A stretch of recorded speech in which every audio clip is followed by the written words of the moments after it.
Bismillahirrahmanirrahim. Hamdan tayyiban mubarakan fih. Nahmaduhu wa nasta'inu bih. Wassalatu wassalamu ala Rasulillah wa ala alihi wa ashabih wa man ihtada bihadihi ila midini amma ba'd. Keluarga Muslim Fatwa TV yang dimuliakan oleh Allah, ada pertanyaan yang masuk ke kita, macam-macam bentuk pertanyaannya. Ada yang bertanya simpel, ringkas. Ada yang bertanya sekaligus curhat rupanya. Kita apresiasi dan kita bangga atas keinginan mereka untuk mengetahui hukum syar'i. Tidak berani melangkah kecuali sudah tahu ilmunya. Ini yang dikatakan oleh para ulama seperti Imam Bukhari dalam sahihnya. Beliau mengatakan al-ilmu qabla al-qawli wal amal. Berilmu dulu, baru setelah itu kita beramal. Pertanyaan kali ini cukup panjang ya. Saya mengambil inti dari pertanyaannya saja. Ini pertanyaannya sudah 1,5 halaman folio sendiri ini. Saya ambil inti pertanyaannya, ada 2 di sini. Jadi ada seorang ayah wafat memiliki beberapa anak, ya, 2 anak laki dan 3 anak perempuan. Punya rumah, kemudian punya kontrakan, dan juga punya tanah sekian lah. Kemudian di atas tanah itu dibangun rumah oleh salah satu anak perempuannya. Jadi di atas tanah itu dibangun rumah oleh salah satu anak perempuannya dari uang dia pribadi. Ini kasus yang pertama. Nah, kemudian si ayah berpesan agar rumahnya jangan dipugar, dibongkar. Ini pertanyaan pertama, bagaimana dengan statusnya ini? Pertanyaan kedua, salah satu dari anak laki-laki menjual satu kontrakan. Berarti kontrakannya ada beberapa. Kemudian si ayah sebelum wafat semasa hidup pernah berpesan bahwa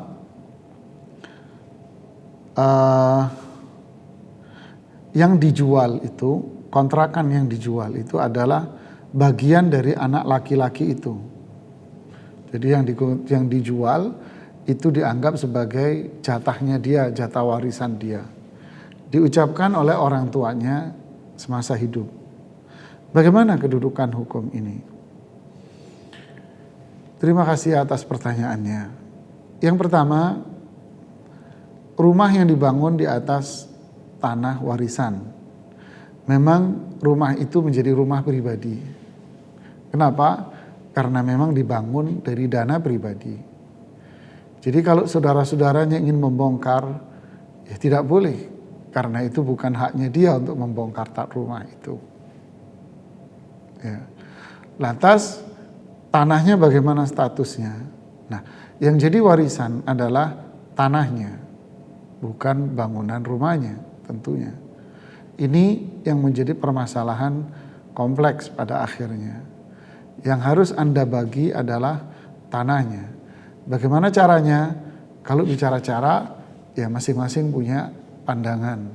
Kalau saya sebatas memberikan saran dari pembagian tanah itu adalah bisa juga tanah itu dibeli oleh pemilik bangunan itu, yaitu si kakak itu yang membelinya. Ya, agar kepemilikannya tidak terlepas-lepas dari itu semuanya. Ya, bisa jadi si kakak itu yang membelinya. Atau itu dihitung sebagai bagian warisan dia dari ayahnya.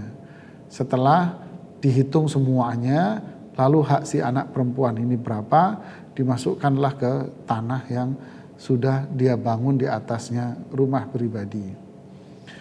Yang kedua, masalah si anak yang menjual kontrakan semasa ayahnya hidup. Lalu si ayah berwasiat bahwa itu bagian warisan dia. Bagaimana dengan wasiat ini? wasiat ini tidak bisa diamalkan. Karena warisan itu adalah pembagian harta sesuai dengan ketentuan syariat Islam setelah yang bersangkutan wafat. Ya, setelah yang bersangkutan wafat. Ya. Jadi kalau yang bersangkutan masih hidup lalu dia mengatakan nanti itu kamu hitung sebagai haknya dia, tidak bisa. Ya, wasiat ini tidak bisa dijadikan hak seperti itu. Ya. Jadi yang tersisa itulah warisannya, dan yang disampaikan oleh orang tua itu pun tidak bisa. Kenapa? Karena dia menghalangi hak seseorang dari harta warisannya.